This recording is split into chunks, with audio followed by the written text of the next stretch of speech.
ठीक है भाई, अस्सलाम वालेकुम warahmatullahi wabarakatuh। आप लोग का हिस्ट्री का पेपर है, आप सबको ये बात पता है। और आज मैं बहुत रैपिडली चलने वाला हूँ, मेरी स्पीड बहुत तेज होने वाली है। जिसको मेरी बातें समझ ना आए वो बाद में इसकी रिकॉर्डिंग 0.5x पे सुन ले। ठीक है।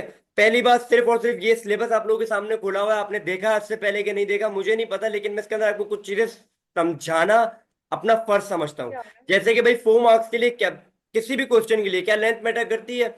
सर 4 मार्क्स के लिए लेंथ मैटर करती है। सर जवाब है, सीआई के एग्जामिनर कह रहा है no more than a short paragraph is required. Length matter करती है, सबसे छोटा पैराग्राफ लिखना है, कोई लंबी नहीं करनी।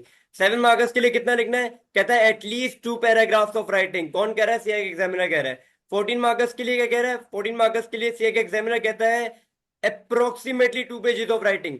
सर मतलब 4 मार्क्स के अंदर सीए के एग्जामिनर ने रिस्ट्रिक्शन लगा दी कि एक शॉर्ट पैराग्राफ से ज्यादा नहीं लिखना। 7 मार्क में रिस्ट्रिक्शन लगा दी कि 2 पैराग्राफ से कम मत लिखना। 14 मार्कर्स में अप्रोक्सीमेटली बता दिया कि आपने अप्रोक्सीमेटली 2 पेजेस लिखने हैं। ठीक है, सिर्फ यही दिखाना था सिलेबस के अंदर। ये सिलेबस है पूरा, आप लोग ये गूगल पे जाके सर्च कर सकते हो और देख सकते हो। एनीवेज, विदाउट वेस्टिंग फर्दर हम आगे आते हैं। ईस्ट इंडिया कंपनी हमारा टॉपिक है। ईस्ट इंडिया कंपनी के ऊपर अगर सवाल आता है 7 मार्क्स का तो कुछ ऐसा आता है, why did the British east India company establish in the sub यार कॉन्टिनेंट? क्या क्यों आई हो थी रहा है? भाई? हमारे पास कुछ रीजंस मौजूद हैं इसके ऑलरेडी। और वो रीजंस क्या है, हम रीजंस देख लेते हैं। सबसे पहला रीजन हमारे पास है गोल्डन स्पैरो। गोल्डन स्पैरो मतलब भाई गोल्ड था यहाँ पे, सिल्वर था, spices, jewellery, silk, so on. British चाहती थी यहाँ की वेल्थ को कैप्चर करना। पहला रीजन हमारे पास आ गया। दूसरा रीजन हमारे पास इंडस्ट्रियल रेवोल्यूशन आता है। पहली बार दुनिया में इंडस्ट्रियल रेवोल्यूशन आता है जिसके अंदर ब्रिटिश ने क्या बनाया था? Weapons and machinery. पहले वो इंडोनेशिया जा चुके थे, साउथ अफ्रीका जा चुके थे, लेकिन वो फेल हो गए थे वहां पे। अब एक नई मार्केट की तलाश थी ब्रिटिश को, तो वो लोग सब कॉन्टिनेंट आते हैं। तीसरी बात, अपनी पॉलिटिकल इन्फ्लुएंस को बढ़ाना। कहां पे? ईस्ट में। क्योंकि सब कॉन्टिनेंट में ऑलरेडी फ्रेंच, डच, पोर्टुगीज काम करते थे। और यहाँ पे है वार्म वाटर सी पोर्ट्स। वार्म वाटर सी पोर्ट्स की बहुत ज्यादा इंपॉर्टेंस होती है क्योंकि वो पूरा साल, पूरे 12 महीने ओपन होता है फॉर ट्रेड। ठीक है। ये हमारा सैंपल आंसर आ गया पहले वाले का। स्क्रीनशॉट ले लो जल्दी से। 5 4 3 2 1। आगे चलते हैं भाई। Why did the British parliament take the direct control of East India company? British parliament ने ईस्ट इंडिया कंपनी को टेक ओवर क्यों किया? पहला रीजन है हमारा रेवेन्यू। लेकिन रेवेन्यू किसका रेवेन्यू? जो प्रॉफिट ब्रिटिशर्स के ऑफिसर्स कमा रहे थे, जो ईस्ट इंडिया कंपनी जिनके नाम पे थी, उनकी बात हो रही है यहाँ पे। मतलब भाई प्राइवेट ओन कंपनी थी, जो जितना प्रॉफिट आएगा वो सारा का सारा किसका होगा? सारा का सारा कुछ ऑफिसर्स का होगा। तो ब्रिटिश चाहती थी कि भाई ये जितना भी रेवेन्यू आ रहा है सारा हमारे पास आ जाए। ठीक है। फिर आ जाओ रेवेन्यू। ये बात हो रही है ओवरऑल रेवेन्यू की। 1740 तक ब्रिटिश का 10% रेवेन्यू जो था वो इंडिया से आया करता था। अगर 100 रुपए कमा रहा है तो 10 रुपए कहां से आ रहे हैं? इंडिया से आ रहे हैं। ब्रिटिश बहुत सारी बैटल्स जीता, जैसे कि बैटल ऑफ प्लास से, और बहुत सारी जगहों के एरिया को तो कैप्चर कर लिया था। जब किसी जगह को कैप्चर करेंगे तो वहां की वेल्थ भी उनकी हो जाएगी। अब जो है ना, ये ब्रिटिश जो है, ये एक स्टेज पे आ चुका है। अब ये अपना रिस्क, बिजनेस को रिस्क कर ही नहीं सकता। क्यों? भाई एरियाज कैप्चर कर चुका है, प्रॉफिट आ रहा है, रेवेन्यू आ रहा है, ये सब चला जाएगा अगर रिस्क कर दिया तो। They do not want to take the risk, इसलिए उन्होंने डायरेक्ट कंपनी को टेक ओवर किया। फिर हमारे पास क्या एक और रीजन आ सकता है, वो ये है कि नेक्स्ट इमर्जिंग पावर हमारे पास रशिया थी। और Russia was the biggest danger to British. साथ ही साथ अफगानिस्तान को भी इनको हराना था। क्यों? क्योंकि भाई it is a matter of क्या, ठीक है, प्रेस्टीज। बात कर तो ये बहुत पुराना मसला चल रहा है अफगानिस्तान की लड़ाई इनकी। ठीक है, तो ये दो वजूहत भी हमारे पास सामने आ चुकी है। फिर हमारे पास ये दो तरीके के सवाल आते हैं इसके अंदर, दोनों एक दफा पढ़ लो। Why was the Britain so successful in expanding its control in subcontinent between 1750 and 1850? Expansion का सवाल है। व्हाई, क्यों किया? कैसे किया नहीं पूछ रहा, क्यों किया, किस तरीके से किया, क्या वजूहत थी कि ब्रिटेन इतना सक्सेसफुल हुआ? ठीक है, तो हमारे पास वजूहत पता है। जब भी ब्रिटिश जीता था बैटल, बैटल ऑफ प्लासी हो गई या बैटल ऑफ बुग्जार हो गई, जब भी ब्रिटिश जीता था बैटल तो उसके बाद वो करता था बेहतर तरीके से एडमिनिस्टर। एडमिनिस्टर कैसे करता था भाई? वो एरिया कैप्चर किया, उसकी खुद की आर्मी बना दी, दूसरों को हरा दिया। इस तरीके से कैप्चर कर रहा है और एडमिनिस्टर कर रहा है। ठीक है, पहली चीज हमारे पास ये आ जाती है। दूसरी चीज हमारे पास आ जाती है गवर्नर जनरल। एरिया कैप्चर किया था, उधर का गवर्नर जनरल लगा दिया। फिर एक आर्मी बनाई, उस आर्मी का कमांडर इन चीफ बना दिया ताकि एरिया को मैनेज किया जा सके प्रॉपरली। ठीक है भाई, बात समझ आती है? आगे चलते हैं। तीसरी बात, इंडस्ट्रियल रेवोल्यूशन वाली बात दोबारा से आ जाएगी भाई। क्यों भाई? क्योंकि उनके पास सुपीरियर वेपन्स थे, स्किल्स थी। इंडस्ट्रियल रेवोल्यूशन आया था, जबकि मुगल एम्पायर के पास क्या था? रस्टेड वेपन था, आउटडेटेड वेपन था। तलवार लेके लड़ रहे थे, वो गोली मार रहे थे। आ रही है बात समझ? यहाँ पे हमारा ईस्ट इंडिया कंपनी का टॉपिक खत्म होता है, हम आगे चलते हैं causes of the downfall of the Mughal empire. पहला सवाल हमारे पास आता है, explain why the Mughal empire decline following the reign of Aurangzeb. हमारे पास इसका पहला जवाब जो बनेगा, पैराग्राफिंग कैसे होगी, हम पहले बताएंगे लेजी थे, वीक थे, करप्ट थे। कैसे बताएंगे भाई? औरंगजेब ने बहुत अच्छे अच्छे रिफॉर्म्स लेके आया, लाइफ बहुत सिंपल गुजारी, लग्जरीज को बैन किया, अपने आप को इस्लामिक कैलेंडर पे रिवर्ट किया, डांसिंग सिंगिंग वाइन कल्चर पे बैन लगाया, लेकिन उसके सक्सेसर मेंटेन नहीं कर पाए क्योंकि वो लेजी थे, वीक थे, करप्ट थे। फिर लॉ ऑफ सक्सेशन की बात कर लेंगे। लॉ ऑफ सक्सेशन की दो एग्जांपल्स हमारे पास है, शाहजहां और औरंगजेब की। ठीक है, फिर हम लोग वास्ट एम्पायर बता देंगे। अगर आपको ये वाली एग्जांपल याद है, गजीर चिटागोंग कश्मीर कांडारा का, इट्स ओके। अगर आपको मैसूर वाली एग्जांपल याद है तो वो भी सही है। ठीक है, अब ये जो लार्ज ह्यूज अमाउंट, या इसको हम कहेंगे वास्ट एम्पायर है, वास्ट एरिया है, इसकी वजह से एक वास्ट नंबर ऑफ आर्मी भी है, उसकी इकोनॉमी, इसकी उसकी सैलरी से भी इकोनॉमी पे बर्डन पड़ता था। फिर सवाल आता है, coming of the British was the main reason for the decline of the Mughal empire, do you agree और disagree, give reasons for your answer. बहुत तेज चल रहा हूं मैं, आई नो, लेकिन मुझे सिलेबस कराना 40 मिनट में, तो लेट मी डू इट। फिर आ जाओ, हमारे पास ये आंसर आ जाएगा। पहले हम बताएंगे ब्रिटिश क्यों आया था, खुद की आर्मी थी, इंडस्ट्रियल इंडस्ट्रियल रेवोल्यूशन आया था, बेटर ऑर्गेनाइजर्स थे, गवर्नर जनरल्स लगा देते जैसे कहीं पे भी कैप्चर करते थे जगह को, इसलिए आसानी से ये लोग मुगल्स को हरा रहे थे। दूसरी बात मैंने की इंटरनल एक्सटर्नल वजह, इंटरनल में बात करूंगा मराठास की 25 साल तक लड़ाई की, एक्सटर्नली नादिर शाह की बात करूंगा जो पर्शिया से आया, प्लंडर किया पीकॉक थ्रोन को, अहमद शाह अब्दाली का एग्जांपल भी दे सकता हूं मैं, थर्ड बैटल ऑफ पानीपत में उसने अटैक किया अफगानिस्तान से। फिर रिलीजियस रिफॉर्म, जैसे कि दीन इलाही की एग्जांपल दे सकता हूँ, जिजिया टैक्स की रीइंपोजमेंट की बात कर सकते हैं। फिर वही same why the Mughal empire decline वाली बात यहाँ पे आ जाएगी, lazy weak and corrupt, law of succession और वास्ट एम्पायर। फिर कंक्लूजन बहुत आसान अल्फाजों में मैं दे दूंगा कि भाई ये कंक्लूजन है मेरा। ठीक है, यहाँ पे हमारा होता है मुगल एम्पायर का डाउनफॉल भी खत्म। आगे चलते हैं वॉर ऑफ इंडिपेंडेंस पे। वॉर ऑफ इंडिपेंडेंस में हम सबसे पहले बताएंगे कॉजेस क्या थे। कॉजेस सबसे पहले हम बताएंगे, destruction of the textile industry थी, textile industry destroy, local industry destroy. क्यों? क्योंकि इंग्लैंड के जो काम सामान आ रहा था वो मैन्युफैक्चर होकर आ रहा था, वही बिक रहा था। रिलीजियस रिफॉर्म, क्रिश्चियनिटी को प्रमोट किया गया, सती को बैन कर दिया गया। सती क्या था? Hindu tradition to burn the women alive if her husband died. ठीक है, क्रिश्चियन मिशनरी सेटअप हो गई, हिजाब को बैन कर दिया गया, डॉक्टर ऑफ लैप्स आ गया, सोशल रिफॉर्म्स के अंदर आ गई ये वाली बात, अगर मेल है नहीं है तो लैंड कौन ले जाएगा? ब्रिटिश ले जाएगा। फिर पॉलिटिकल रिफॉर्म के अंदर कह लो पर्शियन और अरेबिक को रिमूव कर दिया गया, ऑफिशियल लैंग्वेज से रिप्लेस कर दिया गया इंग्लिश से। ठीक है, डिस्क्रिमिनेशन है। डिस्क्रिमिनेशन कैसे है? सीपोइज जो ब्रिटिशर्स हैं उनको तो पैसे अच्छे खासे मिलते हैं, सैलरी अच्छी खासी मिलती है, लेकिन जो इंडियंस उनको पैसे बहुत कम मिल रहे हैं। फिर इमीडिएट कॉजेज में हमारे पास सबसे मेन रीजन कौन सा है? ग्रीस कार्टेजेस। आप सबको पता है ग्रीस कार्टेजेस क्या थी।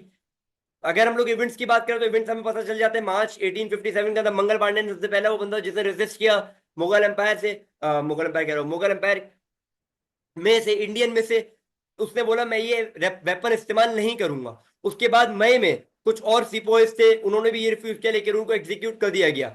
ठीक है, फिर बहादुर शाह टू ने एक यूनाइटिंग फोर्स बनाई, मुस्लिम हिंदूज की, लड़े, जगहों को कैप्चर किया, लेकिन ब्रिटिश ब्रिटिश है, उससे दोबारा से रिकैप्चर कर लिया।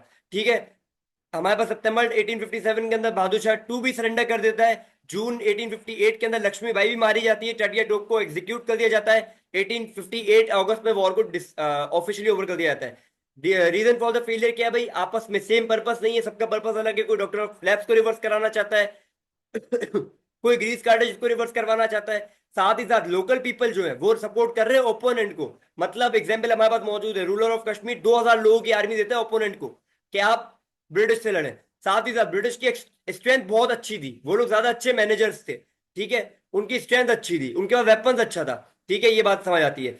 कॉन्सिक्वेंसेस क्या? मुगल एम्पायर एंड हो गया, ट्रायनिकल पीरियड शुरू हो गया टुवर्ड्स मुस्लिम। क्यों भाई? क्योंकि सारा का सारा ब्लेम आ गया मुसलमानों के ऊपर, ब्रिटिश राज शुरू हो चुका है।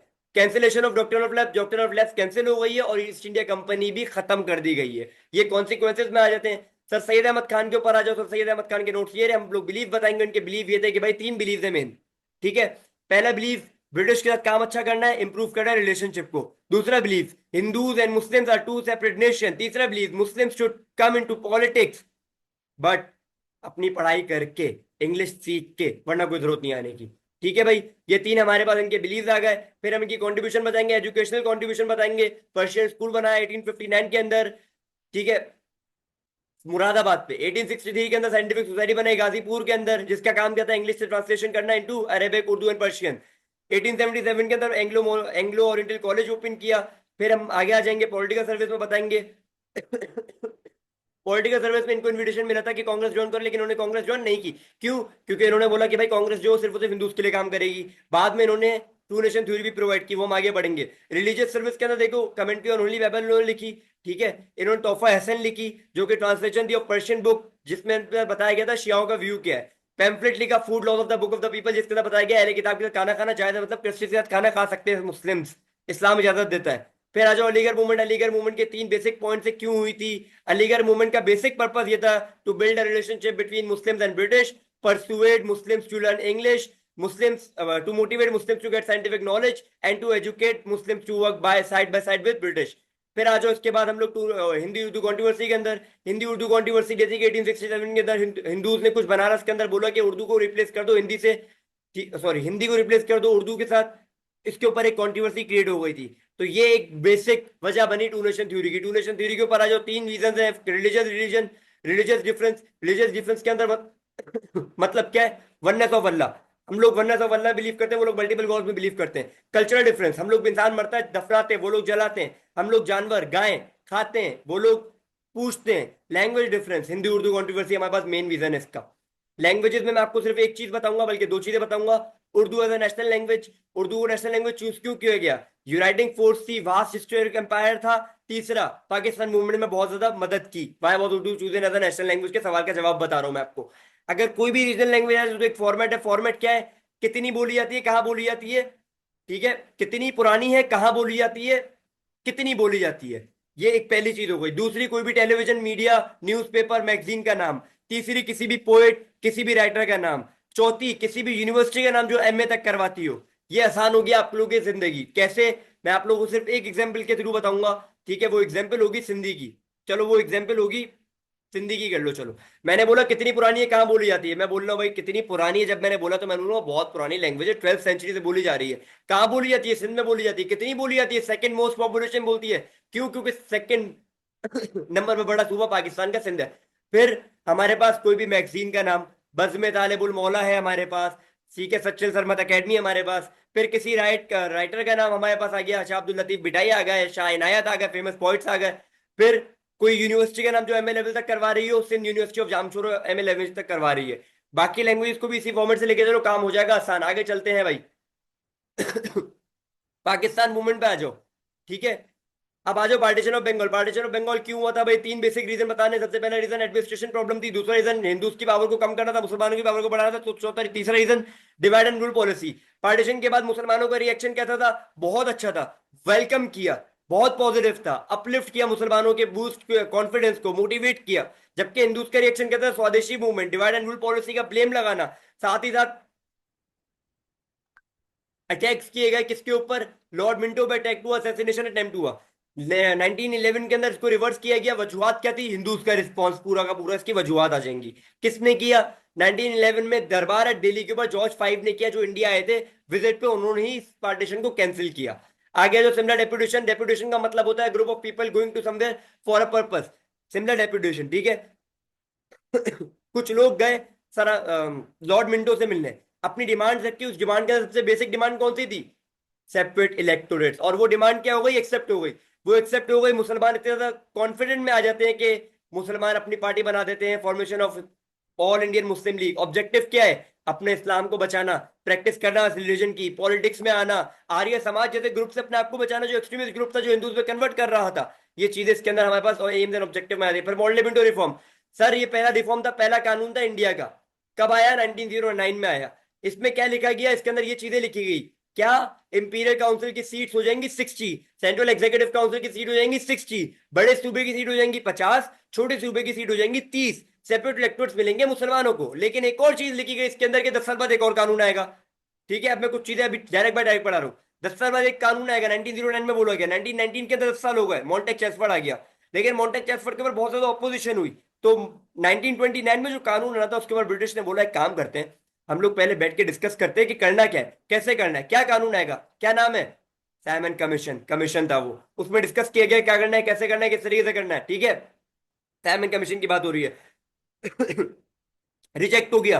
नेहरू रिपोर्ट आ गई 28 में, वो भी रिजेक्ट हो गई। 29 में 14 पॉइंट्स आ गए, वो भी रिजेक्ट हो गए। अब जब इतना कुछ रिजेक्ट हो रहा है, ब्रिटिश का जो कमीशन है वो भी रिजेक्ट हो गया, नेहरू रिपोर्ट भी रिजेक्ट हो गई, 14 पॉइंट्स भी रिजेक्ट हो गए। तो फिर ब्रिटिश ने बोला बैठ के बात करते हैं। राउंड टेबल कॉन्फ्रेंस आ गई। राउंड टेबल कॉन्फ्रेंस 1930, 31, 32 सबसे ज्यादा सक्सेसफुल कौन सी, 1931 वाली। 1930 वाली first round table conference, federal form of government मिली, सिंध को एक सेपरेट सूबा बनाया गया, बाकियों के अंदर कोई फैसला नहीं किया गया। क्यों? क्योंकि दूसरी वाली में गांधी का स्टबन बिहेवियर था, स्टबन रूट था, स्टबन उसको कोई किसी चीज के ऊपर एग्री नहीं कर रहा था। तीसरी वाली में कोई आया ही नहीं था। ठीक है, उसके बाद डायरेक्ट क्या होता है, उसके बाद डायरेक्ट आया था 1935 का गवर्नमेंट ऑफ इंडियन एक्ट। ठीक है, ये मैंने रिफॉर्म्स एक साथ टाइमलाइन के साथ बता दिया। आगे चलते हैं हम लोग जल्दी जल्दी। ठीक है, फिर वर्ल्ड वॉर वन के इंपैक्ट हमें पता होना चाहिए। वर्ल्ड वॉर वन का हमारा ताल्लुक किस चैप्टर के साथ है? खिलाफत मूवमेंट के साथ है। थोड़ा सा वेट करते हैं खिलाफत मूवमेंट में आने से पहले। ठीक है, लखनऊ पैक्ट। लखनऊ पैक्ट ऐसा पैक्ट था इसके अंदर हिंदूज और मुस्लिम्स की यूनिटी एक पीक पे आई। पीक पे कैसे आई? मुसलमानों ने और हिंदूज ने मिलके बैठे, दोनों ने डिस्कस किया, दोनों ने बातें मानी एक दूसरे की। सेपरेट इलेक्टोरल मुसलमानों ने पहली बार हिंदूज ने मुसलमानों के सेपरेट इलेक्टोरल पहली बार एक्सेप्ट किए। इंपॉर्टेंस, पहली बार एक साथ पीक पे आ रहे हैं, ब्रिटिश को प्रेशराइज कर रहे हैं। ठीक है, मुसलमानों को रियलाइज हुआ कि हम लोग साथ काम कर सकते हैं। राउलट टैक्स and Amritsar massacre, detention without bail, arrest without warrant, detention without bail, order people where to live, and ban on public gathering. ये चार रूल थे राउलट एक्ट के। ठीक है, ये एक एक्ट था। अब क्या सीन हुआ? सीन ये हुआ कि इसके मद्देनजर एक प्रोटेस्ट हुआ, पीसफुल प्रोटेस्ट था, अमृतसर मसाकर जिसको हम कहते हैं, जिसको हम जानते हैं जालियनवाला बाग में हुआ, जहां पे तकरीबन 20,000 लोग जमा हुए। लेकिन जब ये बात जनरल डायर को पता चली तो वो लेके आ गया 710 सीपोज, 475 सोल्जर्स, 2 आर्म व्हीकल्स, और ओपन फायर शुरू कर दिया 15 मिनट तक। 1200 लोग इंजर्ड हुए, तकरीबन 400 लोग इसके अंदर मारे गए। इसके ऊपर हंटर कमेटी बिठाई गई। क्यों? ताकि डिसाइड किया जा सके कि ये गिल्टी फाउंड होगा कि नहीं होगा जनरल डायर। लेकिन फिर भी उसके ऊपर कोई सजा नहीं मिलती। मॉन्टेक चेसफोर्ड रिफॉर्म मैंने बता दिया कैसे आया था, लेकिन इसके एक्ट बताता हूँ क्या है भाई। सीधी बात है, इसके अंदर एक मेन चीज आई थी, इसको हम कहते हैं डायरकी। डायरकी का मतलब होता है double rule. Only 2% of the people will vote. अच्छा, डायरकी समझ लो, डायरकी क्या होती है? मेन पावर मेरे पास, मतलब ब्रिटिश के पास। सारी बच्चों वाली पावर किसके पास? हिंदूज के पास, इन मुस्लिम्स के पास। मैं आप लोगों की चैट बाद में देखूंगा।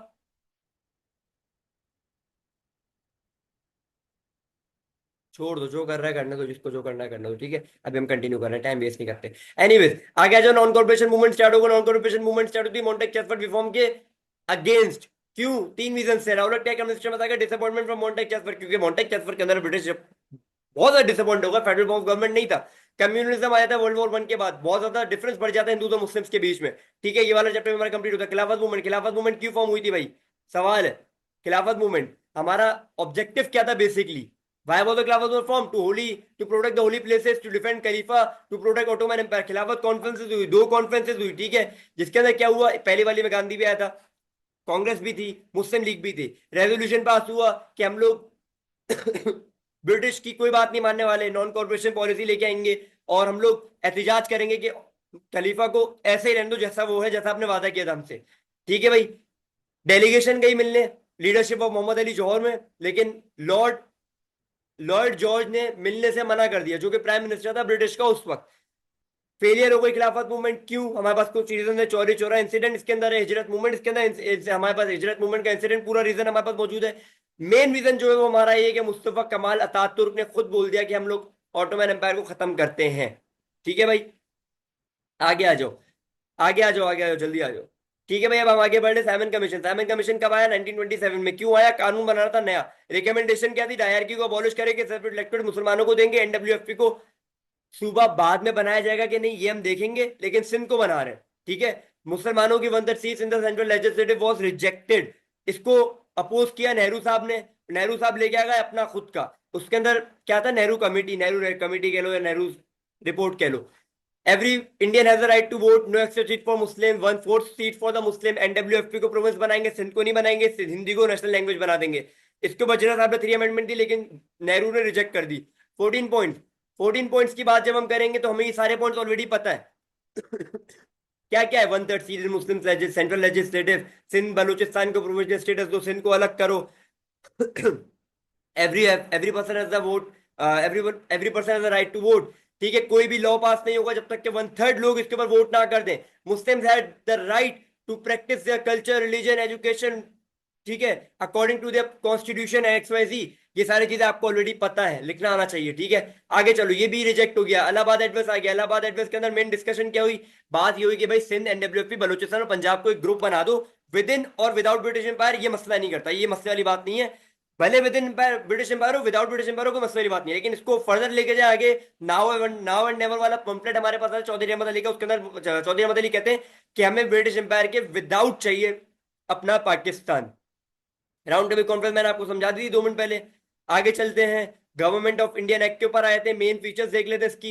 इसके मेन फीचर्स ये हैं कि पहले 2% लोग वोट कर सकते थे, 20% लोग वोट कर सकते हैं। डायरकी को अबॉलिश कर दिया गया, फुल प्रोविजनल स्टेटस मिल गया, सिंध और ओडिशा को डिक्लेयर कर दिया गया प्रोविंसेस के तौर पर, सेपरेट इलेक्टोरेट माइनॉरिटीज के रिमेन किए गए, 1/3 सीट सेंट्रल लेजिस्लेटिव के अंदर मुसलमानों की रखी गई, रिजर्व बैंक ऑफ इंडिया रखा गया, फेडरल कोर्ट बनाया गया, और आखिरी चीज बट द मेन थिंग, एक फेडरल सिस्टम फॉर इंडिया बनाया गया जिसके अंदर वोटिंग के थ्रू लोग सीटें हासिल करेंगे। वोटिंग के थ्रू की बात हुई तो जो इलेक्शन होते हैं 1937 के अंदर, जिसमें ब्रिटिश बाखूबी बड़े आराम से जीतता है, कांग्रेस रूल शुरू हो जाता है, कांग्रेस के अंदर कुछ स्टेप्स होते हैं, वंदे मातरम, विद्या मंदिर स्कीम, ये 2 पॉलिसीज है जो बहुत ही ज्यादा खराब है। विद्या मंदिर स्कीम जो है जिसके अंदर मुसलमानों को गांधी साहब के तस्वीर के सामने झुकना पड़ेगा। Vande Mataram Indian national language जो है, इंडियन नेशनल एंथम जो है उसको नेशनल एंथम बना दिया जाएगा।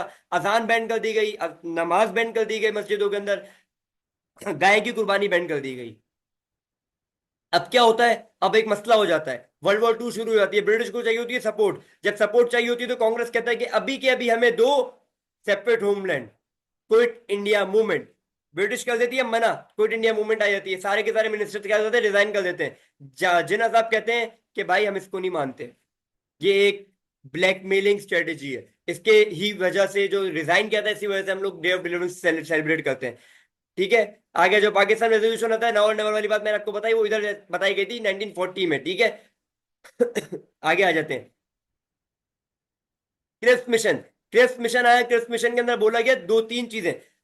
वॉर के बाद, मतलब वर्ल्ड वॉर के बाद बताया, एक जनरल इलेक्शन होंगे, इंडिया को डोमिनियन स्टेटस मिल दे दिया जाएगा, प्रोविंसेस के पास पावर होगी कि वो फेडरल सिस्टम में आना चाहते हैं कि नहीं आना चाहते, मतलब सीटें जीत इलेक्शन के थ्रू जीतना चाहते हैं कि नहीं जीतना चाहते, प्रोविंसेस के पावर होगी। ठीक है, ये दोनों ने रिजेक्ट कर दिया, मुस्लिम लीग ने रिजेक्ट कर दिया और गांधी ने भी रिजेक्ट कर दिया, मतलब कांग्रेस ने भी रिजेक्ट कर दिया।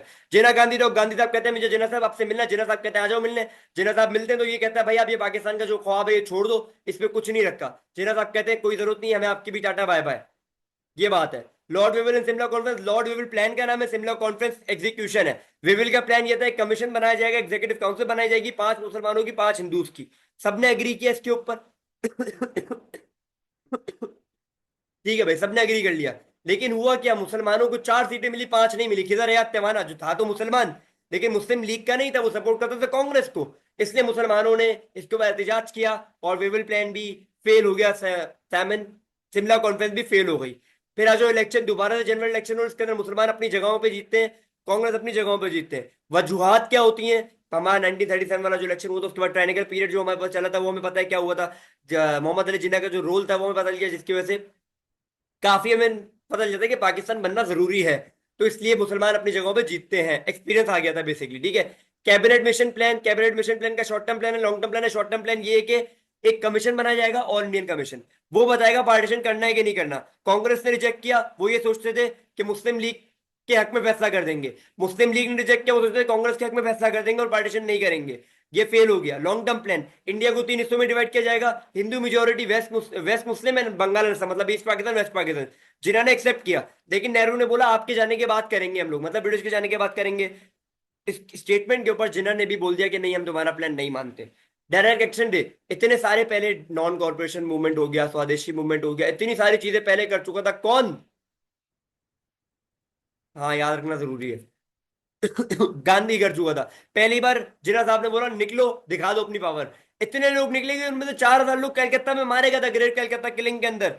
राइट्स खड़े हो गए, मुसलमान निकले, लेकिन ह्यूमन लॉस को देखते हुए और राइट्स को देखते हुए ब्रिटिश को भी रियलाइज हो गया कि पाकिस्तान की जरूरत है। और 3 जून प्लान आ गया। 3 जून प्लान के अंदर बोला गया 14 और 15 तारीख के मिड नाइट को पाकिस्तान आजाद होगा, गवर्नमेंट ऑफ इंडिया एक टेम्पररी कॉन्स्टिट्यूशन होगा, बाउंड्री कमीशन बनाई जाएगी जो बाउंड्री डिसाइड करेगी, फाइनेंशियल मिलिट्री एसेट को आपस में डिवाइड किया जाएगा, सिंध लेजिस्लेटर के पास राइट होगा, एनडब्ल्यूएफ का फ्यूचर राइट होगा, बंगाल और असम के पास राइट होगा, किसके पास जाना है, सबके पास अपना अपना राइट होगा। ठीक है, प्रिंसली स्टेट के बाद भी राइट होगा। फिर रेडक्लिफ अवार्ड एंड कमीशन, भाई ये एक अवार्ड एंड कमीशन था जिसके अंदर बहुत अनजस्ट एंड रॉन्ग था। फिरोजपुर इंडिया को दे दिया गया, कलकत्ता इंडिया को दे दिया गया, गुरदासपुर इंडिया को दे दिया गया। ये हालांकि पाकिस्तान को मिलना चाहिए था। Jinnah declare this as unjust and wrong, फिर एक इंडिपेंडेंस एक्ट है जिसका 4 मार्क्स का सवाल बन सकता है, इंडिपेंडेंस एक्ट 1947, 15 जुलाई को आया, जिसके अंदर बताया गया इंडिया और पाकिस्तान दो अलग अलग कंट्रीज है और ब्रिटिश का इससे कोई ताल्लुक नहीं है। ब्रिटिश का गवर्नमेंट ऑफ इंडियन एक्ट 1935 जब तक चलेगा जब तक इनका अपना कोई कॉन्स्टिट्यूशन नहीं आ जाता। इस्टेब्लिशमेंट ऑफ पाकिस्तान, पाकिस्तान बन चुका है अब। इमीडिएट इमीडिएट प्रॉब्लम देख लो, ज्योग्राफिकल फैक्टर भाई, इंडिया पाकिस्तान, इंडिया है, दो पाकिस्तान है, ईस्ट पाकिस्तान वेस्ट पाकिस्तान, बीच में 1000 माइल्स का डिफरेंस है। ठीक है, आना जाना मुश्किल, एडमिनिस्ट्रेशन मुश्किल, आसान में बता रहा हूँ। ठीक है, इकोनॉमिक प्रॉब्लम, बोला गया 750 मिलियन मिलेंगे, दिए 200। गांधी साहब को पता चला, गांधी साहब हंगर स्ट्राइक पे बैठ गए, 500 मिलियन और मिल गए, 50 मिलियन आज तक नहीं मिले। ठीक है, 10% इंडस्ट्रियल वर्क एंटरप्राइज मिले, 6.5 इंडस्ट्रियल वर्कर मिले, 5% इलेक्ट्रिकल कैपेसिटी मिली, 10% मिनरल डिपॉजिट मिले। सोशल प्रॉब्लम, सिंधी बलोची पख्तून पठान, ये सारे प्रॉब्लम थे, लेकिन एक ही दो चीजें यूनाइट कर रही थी, क्या क्या, उर्दू एंड इस्लाम। फिर आगे आ जाओ, प्रिंसली स्टेट्स, हैदराबाद, हैदराबाद के अंदर मेजोरिटी नॉन मुस्लिम, रूरल मुस्लिम, चाहता था कहीं नहीं जाना, लॉर्ड माउंटबेटन ने बोला इंडिया जाना पड़ेगा, यूएन में फाइल की केस, लेकिन इंडियन ग्रुप ने अटैक करके कैप्चर कर लिया। जूनागढ़ का भी सेम सीन है, जोधपुर का भी सेम सीन है, कश्मीर का अपोजिट है, 78% मुस्लिम मेजोरिटी, रूरल हिंदू, कहीं नहीं जाना चाहता था। माउंट बैटन ने बोला भाई जल्दी बता दो क्या करना है, इंडिया ने बोला हम जाने नहीं देंगे, पाकिस्तान ने बोला हम नहीं जाने देंगे, आपस में राइट्स खड़े हुए, बाद में एक जंग भी हुई जिसके अंदर आजाद कश्मीर आजाद हुआ। ठीक है, शॉर्ट में बता रहा हूँ, आगे चलते हैं।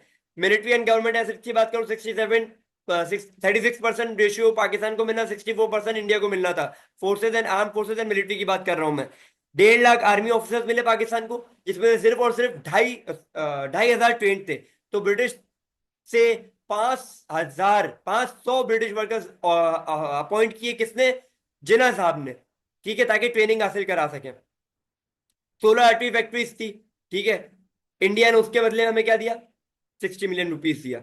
आगे आ जाओ, canal water dispute, canal water dispute river Ravi and river Sutlej का हेडवर्क था, कहाँ पे था भाई, इंडिया के पास आ गया था, फिरोजपुर में आ गया था। उन्होंने हमारा पानी रोक दिया, जिन्ना साहब ने पैसे दिए, पैसे देके पानी खुलवाया, एक टेम्परेरी अग्रीमेंट साइन किया।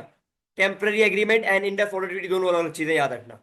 आगे चलो, refugee problem, sir 7 million people ने आपस में माइग्रेट किया, 2 मिलियन सिर्फ कराची आ गए। ब्रूटल साइकिल है, लोग मारे जा रहे हैं, लोग मर रहे हैं बहुत सारे।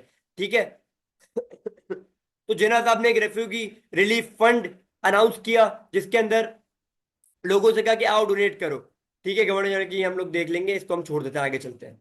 Pakistan after death of Jinnah, early ministries, Liaquat Ali Khan की बात करेंगे। लियाकत अली खान का सबसे मेन इंपॉर्टेंट काम क्या है, objective resolution. Objective resolution basically आया था जिसका सोवरेनिटी अल्लाह को बिलोंग करती है, मुसलमान अपना रिलीजन प्रैक्टिस करेंगे, tolerance, freedom, democracy, social justice, equality as described by religion Islam, minorities will have the right to protect their minorities have the right to practice their religion as well। इनका main काम यही था, objective resolution. Khwaja Nazimuddin बहुत मासूम आदमी था, कुछ नहीं किया इसने, ये आया और चला गया समझो। इसके दौर में बहुत सारे राइट्स खड़े हुए, बस ये फर्क है।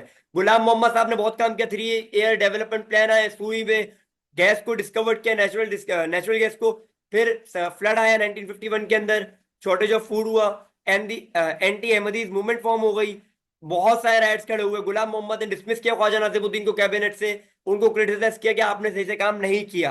ठीक है, आगे जो सिकंदर मिर्जा, सिकंदर मिर्जा आए, सिकंदर मिर्जा 1 यूनिट स्कीम ले आए, 4 सूबे थे, पंजाब सिंध बलूचिस्तान एंड डब्ल्यूएफपी, इन चारों को एक कर दिया, ईस्ट पाकिस्तान को एक कर दिया। 1 यूनिट स्कीम मेन स्कीम है, ये एक चीज मेन है। ठीक है, लेकिन बहुत ज्यादा राइट्स खड़े हुए तो इन्होंने मार्शल लॉ लगा दिया। मार्शल लॉ लगाने के बाद अयूब खान को ले आए, अयूब खान आ गया, अयूब खान का था डेकेड ऑफ प्रोग्रेस, ये लेके आए बेसिक डेमोक्रेसी। सबसे पहले basic democracy basically 4 tier system था। ठीक है, कॉमन पीपल से लेके प्रेसिडेंट बनने तक का सफर 4 स्टेप के अंदर। ठीक है, आसान बातों में वो 80,000 लोग थे डेमोक्रेट्स, जिनमें से 95% लोगों ने वोट किया in favour of Ayub Khan as a president of Pakistan. President of Pakistan बन जाते हैं, इकोनॉमिक रिफॉर्म आते हैं, इकोनॉमिक रिफॉर्म के अंदर ग्रीन रेवोल्यूशन आता है, रेल रिफॉर्म आते हैं, जो बड़े इनएफिशिएंट फार्म है उनको छोटा एफिशिएंट फार्म बना देंगे। ग्रीन रेवोल्यूशन आया, फार्मर को मॉडर्न टेक्निक बूस्ट, प्रोडक्शन के बारे में बताया गया, इकोनॉमी को बूस्ट मिला, इसकी वजह से 7% इकोनॉमिक ग्रोथ हुई। ठीक है, सोशल प्लानिंग, सोशल रिफॉर्म में फैमिली प्लानिंग लेके आई है। 1961 में all marriages and divorce has to be registered, मर्द को पहली बीवी से शादी की इजाजत लेनी पड़ेगी, दूसरी शादी की।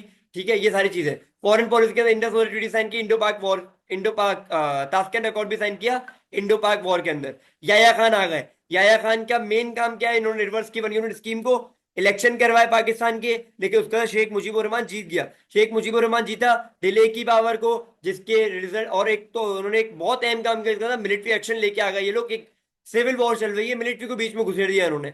ईस्ट पाकिस्तान में, जिसकी वजह से ईस्ट पाकिस्तान सेपरेट होता है। आ जाओ आगे। सेपरेशन ऑफ ईस्ट पाकिस्तान के वही बेसिक प्रॉब्लम जो हमारा चलता आ रहा है वही है।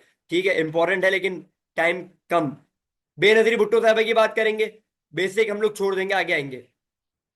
पॉलिसीज की बात करते हैं, फॉरेन पॉलिसी देख लेते हैं भाई। सबसे पहले तो ये चाहती थी कश्मीर को एक नेशनल इंटरनेशनल लेवल पे डिस्कस किया जाए कि कश्मीर को आजाद किया जाए। ठीक है भाई, पहली बात तो ये हो गई। क्योंकि नवाज शरीफ साहब जो है वो बहुत ही खराब थे इस मामले में। उन्होंने यूएस के साथ अच्छे टायर्स नहीं रखे, तो ये भी चाहती थी कि यूएस के साथ अच्छे टायर्स हों। ठीक है, लेकिन हुआ कुछ ऐसा कि हुआ कुछ ऐसा कि है ना, यूएस ने थ्रेटन किया, प्रेशराइज किया बेनजीर भुट्टो को कि अबैंडन कर दो अपना न्यूक्लियर प्रोग्राम। लेकिन ये नहीं किया, क्यों? क्योंकि भाई इन्होंने कोई फ्लेक्सिबिलिटी नहीं दिखाई, जिसके रिजल्ट के अंदर सारे के सारे रिजल्ट यूएस अपने इकोनॉमिक सेक्शंस और मिलिट्री सेक्शंस को उठा लेता है। ठीक है, सेकंड टेन्योर के अंदर क्या होता है? सेकंड टेन्योर के अंदर ये होता है कि एक इंडिया के साथ स्टेबल रिलेशनशिप क्रिएट करने की कोशिश की जाती है। सार्स कॉन्फ्रेंस होती है, फोर्थ सार्स कॉन्फ्रेंस। ठीक है, और मेंबर्स क्या, एक सेकंड देना।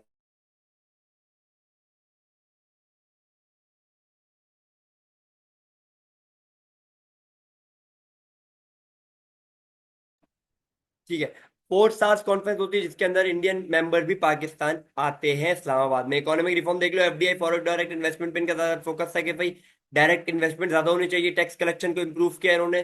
ठीक है, और टैक्स लगा दिया इन्होंने एग्रीकल्चर के ऊपर भी। ठीक है, पॉलिटिकल रिफॉर्म देख लो, जियाउल हक ने एक इम्पोज किया था स्टूडेंट यूनियन और ट्रेड के ऊपर, ट्रेड यूनियन के ऊपर बैन, वो इन्होंने हटाया। जियाउल हक के जितने भी प्रिजनर्स थे, कैप्चर हुए थे, जो वॉर में हुए थे, उन सबको इन्होंने आजाद किया। सोशल रिफॉर्म में इन्होंने वुमेन के लिए काम किया, first Islamic first women bank बनाया इन्होंने, जॉब अपॉर्चुनिटी फॉर वुमेन बनाई इन्होंने। ठीक है, मिलिट्री रिफॉर्म में देख लो भाई, इन्होंने एक बदर वन बनाई चाइना के साथ मिलकर, जो फर्स्ट मिलिट्री सैटेलाइट थी। ठीक है भाई, ये होगा हमारी बेनजीर साहब। इनका आउटफॉल देख लो कैसे ही गई। इनका गुलाम इसाक के साथ, गुलाम इसाक खान के साथ पहली दफा जब फर्स्ट जनरल होता इनका कॉन्फ्लिक्ट हो गया था, जिसकी वजह से इनकी गवर्नमेंट ओवरथ्रो हो गई। ठीक है, ट्रेन मार्च भी एक मेन रीजन था। दूसरी दफा में कुछ ऐसा हुआ, अच्छा, कॉन्फ्लिक्ट विद जजेस भी एक मेन रीजन था, अपने मर्जी के जजेस लेके आ रही थी ये। इनके ऊपर एक्यूजिशन लगाया गया कि जरदारी साहब ब्लैकमेल कर रहे हैं, ब्राइबरी कर रहे हैं, करप्शन है, इतनी सारी चीजें। ठीक है, अपनी अम्मा को उन्होंने सीनियर मिनिस्टर लगा दिया, फादर इन लॉ को पार्लियामेंट्री पब्लिक अकाउंट कमेटी बना दिया, अपने सारे रिश्तेदारों को ये पॉलिटिक्स में ले आई। और पुका केला मसाकर भी एक बहुत बड़ा रीजन है जिसकी वजह से इनकी गवर्नमेंट को ओवरथ्रो किया गया। दूसरे टेन्योर देख लो, दूसरे टेन्योर के अंदर ये इनका भाई जो है वो मारा गया। भाई मारा गया सिंध पुलिस के हाथों। क्यों? क्योंकि भाई कर रहा था इनको अपोज। भाई ने जैसे इनको अपोज करना शुरू किया, वो मारा गया। बेनजीर ने अक्यूज किया प्रेसिडेंट साहब को कि प्रेसिडेंट आपने मरवाया। प्रेसिडेंट ने इनको हटा दिया। नवाज शरीफ साहब को देख लो, नवाज शरीफ साहब की येलो कैब स्कीम बड़ी मशहूर है। येलो कैब स्कीम क्या थी? टैक्सी लो लोन पे, ठीक है, पैसा वापसी कर देना बाद में। ठीक है, बीसीसीआई स्कैंडल था, बैंक स्कैंडल था, एक कॉर्पोरेट हाउसिंग सोसाइटी स्कैंडल्स भी था। ये सारे क्या है? इसके रिफॉर्म्स है बेसिकली, इसकी पॉलिसीज जो लेके आए, बहुत सारे काम है इसके ये। ठीक है, फेलियर नहीं है इसके। साथ साथ नेशनलाइजेशन को रिवर्स किया, प्राइवेटाइजेशन लेके आया नवाज शरीफ। ठीक है, हाइड्रो बदौरा पावर प्लांट लेके आया, पीटीसीएल बना, टू बैंक बने, 50 इंडस्ट्री प्रोवाइड इंडस्ट्री प्राइवेटाइज हुई। ठीक है, पहले शॉर्ट टर्म के अंदर देखो, पहले के अंदर ये होता है, डाउनफॉल कैसा आता है पहले के अंदर ये होता है कि ये जो येलो कैब स्कीम है, येलो कैब स्कीम का फेलियर एक बड़ा रीजन था इनकी डाउनफॉल का। सोसाइटी स्कैंडल्स की वजह से भी बहुत सारे पैसे गए गवर्नमेंट के, और कॉन्फ्लिक्ट विद इसाक खान की वजह से इनको डिसमिस किया गया। सेकंड वाला काफी फ्लेक्सी है, फ्लेक्सी मतलब general Pervez Musharraf. Plane conspiracy है, प्लेन को लैंड होने नहीं दे रहे, तो ये प्लेन लैंड होने वाला होता है, कहते हैं प्लेन लैंड नहीं होने दूंगा, लेकिन आर्मी कैप्चर करती है पूरे के पूरे एयरपोर्ट को, प्लेन लैंड होता है, और general Pervez Musharraf martial law impose कर देते हैं। 5 मिनट में वर्ल्ड अफेयर्स कराना है, कराऊंगा कराऊंगा।